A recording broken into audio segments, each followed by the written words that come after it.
Hi everybody, Rob Keys here doing another car vlog. We are halfway to my parents' house, going to the farm.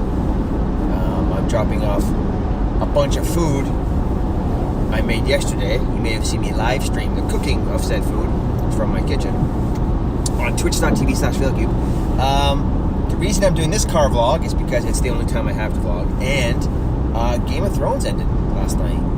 It's over. 8 years, 8 seasons. Maybe 9 years, actually. Is it 9 years? I don't even remember when Game of Thrones started. 2000. When did Game of Thrones start? 2010? 11? I don't remember. It's been such a long time. Man, what a wild ride the final season was. Some big ups at the beginning and some big downs in the last 2 episodes. And it's sort of an anticlimactic ending. It's kind of sad, really. It's sad for 2 reasons. One, it's sort of, in many ways, it's unsatisfying because people have these big theories and big expectations because these characters have gone on such grand, extreme journeys, and to kind of end up where they are, or the way some of them just ended through death or other means, not very cool, you know. And they some weird plot holes or incomplete pieces. It's very strange. Like looking at Bran Stark, who becomes, spoilers, the king. Some people predicted that. I think the Vegas odds may have had that predicted for a while now. But if you go back a season or two, they had the whole sequence with Hodor where Bran essentially wargs Hodor so hardcore he goes back in time. And they never touch on that again. So is the prequel series that they're developing next on HBO, is that going to build on that? Are we going to see Bran show up back in time, thousands of years earlier? Because there are a bunch of theories like Bran, they call him Bran the Broken because he can't walk after what Jaime Lannister did to him. But I thought I heard reference to Bran the Builder at one point, and there were all these theories of like Bran having gone back in time and he was responsible for like building the wall in the first place, like Bran the Builder, but we never see that again. And then when there's that weird line in the 5th episode where he tells another character that he spends most of his time living in the past, and during that big battle with the White Walkers he was like warging in those birds when they flew past the dragons, and we never saw him do anything else again. So I thought he was actually living in the past or warging back in time to set up stuff or establish what needs to be set up, like moving all the puzzle pieces around to get to where they are by the end of the story.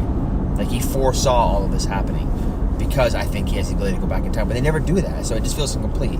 And the whole Targaryen thing, that bloodline never really went anywhere. The dragons, nothing really, I don't know, it just feels super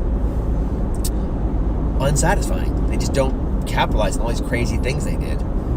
They just throw away a lot of things, they ignore other things, and then characters kind of just do the very bare essentials, and it just wasn't epic, you know. It wasn't cool, it wasn't badass, it wasn't surprising.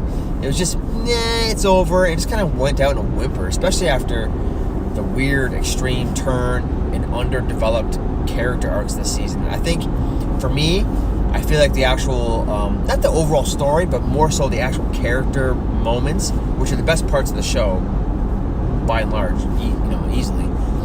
They sort of, the writers, Benioff and Weiss, who are the showrunners, kind of lost control of that as soon as they got past where George R.R. Martin got in the books. As soon as they took it upon themselves to make the original content to finish the show, it was never as satisfying. Tyrion made bad decisions. His dialogue and jokes didn't really quite make sense. It just felt cheap. It felt cheap and underdeveloped. And then characters were just they felt a little less three-dimensional. In some cases, totally one-dimensional. And it just felt, I don't know, kind of a waste. There were a lot of good things, too. Like the Hound. We got to see him complete his arc in some cool ways. We got to see a lot of big moments with cool characters. We saw Bran do some epic stuff. And then we saw characters on the path of becoming redeemed, like Jaime. And then he turns coat and goes full-on stupid again at the end. So, I don't know.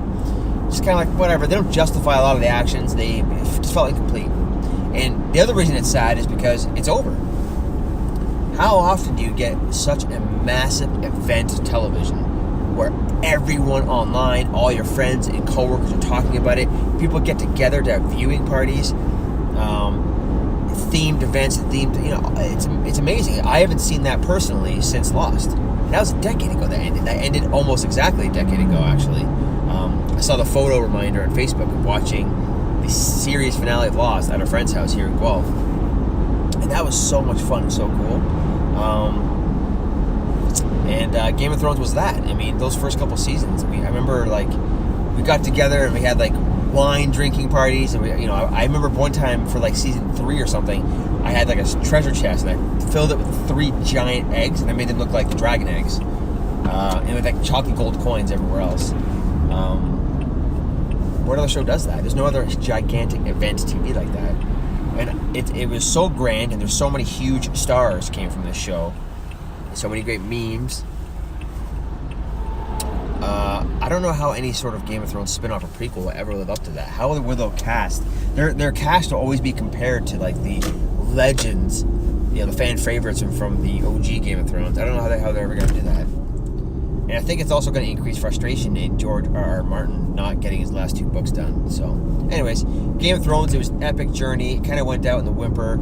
I wish they spaced out. I mean, it really felt like they dragged stories out in seasons, like bits of 3, 4, 5, and 6, and then, like, season 7 moved stuff quicker than season 8. Just like everything just happens. They just ignore everything. I feel like the whole White Walker battle could have been a season and setting up for it, and then creating these alliances and all the strife and dealing with that, and then a season 9 or whatever, however we're going to space it out, could have been the push towards King's Landing and the skirmishes along the way, and then the losses Daenerys Targaryen felt along the way, which would have driven her crazy because she's so fed up with Cersei and this shit. It would have made sense more so if she lost her mind due to that. But anyways, we're here at my parents' horse farm, so that's it for this vlog. Yeah, if you want to see a bunch of really, really cool deep dives into Game of Thrones and where every character ends up, all the unanswered questions you may have, all the potential spin-offs this one sets off. I mean, Arya could have a cool spin-off. We get a North of the Wall spin-off with Jon Snow. Oh, there's my dog, Hunter. Okay, I'll see you guys later. Peace. Don't forget to like and subscribe. And I'm every evening, twitch.tv/failcube, and head to screenmade.com and cbr.com for all of your Game of Thrones and other cool TV, movies, comics, games, content. All right, peace out.